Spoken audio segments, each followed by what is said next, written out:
শরীয়তপুরের এক আইনজীবীকে প্রকাশ্যে হত্যার হুমকি দেওয়ার অভিযোগ পাওয়া গিয়েছে। এ ঘটনায় নিজের ও পরিবারের সদস্যদের নিরাপত্তার স্বার্থে থানায় সাধারণ ডায়েরি করেছেন অ্যাডভোকেট মোহাম্মদ মাহবুবুর রহমান জুয়েস ফকির। এখন এক পক্ষ প্রিন্ট মিডিয়ায় বক্তব্য দিছে আমি শরীয়তপুর বসে এই ষড়যন্ত্র করি, এই ষড়যন্ত্র করতেছি, আর আমাকে হত্যার হুমকি দিয়েছে আমি যেন মামলা পরিচালনা না করি। এখন আমার মামলা পরিচালনা করতে গিয়ে যদি আমার উপর জীবনের হুমকি আসে, আমার পরিবারের হুমকি আসে, তাহলে আমরা এই পেশা কীভাবে পালন করব?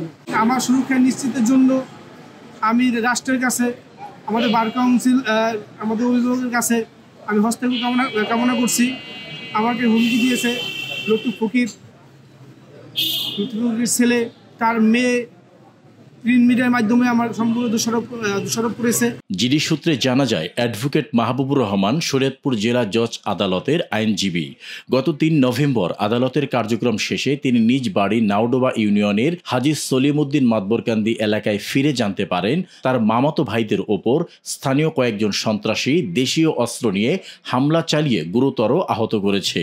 পরদিন বিকেল 5:30টায় তিনি ঘটনার কারণ ও সমাধানের উদ্দেশ্যে নাওডোবা ঢালি মার্কেট এলাকায় গেলে স্থানীয় আব্দুল লতিফ ফকির, তার পুত্র আরিফ ফকির ওরফে রাজীব, তানভীর ফকির, ইদ্রিস মুন্সি সহ 20 থেকে 25 জনের একটি দল তাকে হত্যার হুমকি দেয়। আমরা আইনজীবী হিসেবে পেশাগত দায়িত্ব পালনের ক্ষেত্রে আমরা কিন্তু সর্বপক্ষের আইনজীবী সহায়তা করি, ঠিক আছে, আইনজীবী হিসাবে।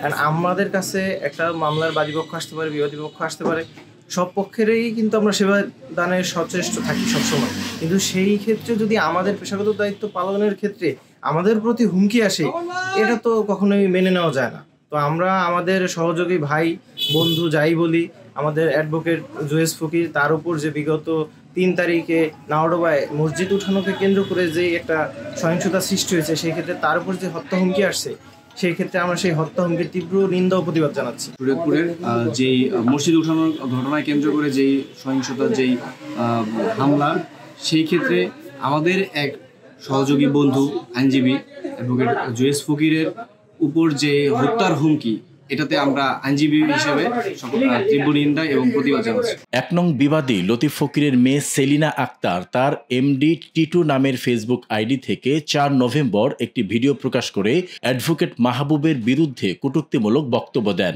একই দিন 2 নং বিবাদী ফেসবুক মেসেঞ্জারে ভয়েস রেকর্ড পাঠিয়ে তাকে প্রাণনাশের হুমকি প্রদান করে বলে অভিযোগে উল্লেখ করা হয়। ওই এলাকায় ফজলুল করিম মাতবর এবং আব্দুল লতিফ ফকিরের মধ্যে এলাকায় একটা দ্বন্দ্ব ছিল। তো সেখানে ওই দ্বন্দ্ব নিরসন করার জন্য আবুল কাশেম ব্যাপারী উনি গেছিলেন সালিশ হিসাবে।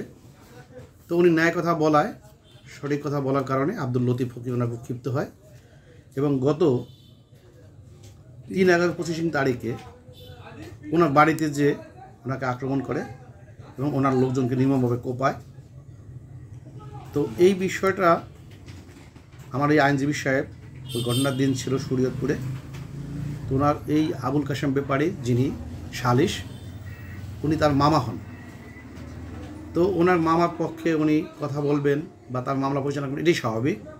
তো আব্দুল লতিফ ফকির ক্ষিপ্ত হন যে এই শালায় যদি ওদের পক্ষে ওকালতি করে তাহলে আমরা ওর সাথে পারবো না, ও আমাদের বিপক্ষে কাজ করবে। ওটা যদি আমরা খুন করে ফেলতে পারি তাহলে আমাদের মানে রাস্তাটা পরিষ্কার হয়ে যায়। তো আমার অ্যাডভোকেট সাহেব যখন ওই ঘটনাস্থলে যায়, তখন এই আব্দুল লতিফ ফকির গং তার সাথে আরও লোকজন তাকে জীবননাশের হুমকি দেয় যে তাকে হত্যা করে ফেলবে। এই বিষয়টা সে শোনার পর সাথে সাথেই আমাকে জানায়। আমি বলে তাকে সাথে সাথেই থানায় জিডি করার কথা বলি এবং সে সেই মামে একটা জিডি করে। তো আমাদের যে জেলা জজ মহোদয় এবং নায়ব শিশু জেলা জজ মহোদয় এবং চিফ জুডিশিয়াল ম্যাজিস্ট্রেট, 3 জনই অত্যন্ত ভালো এবং সৎ।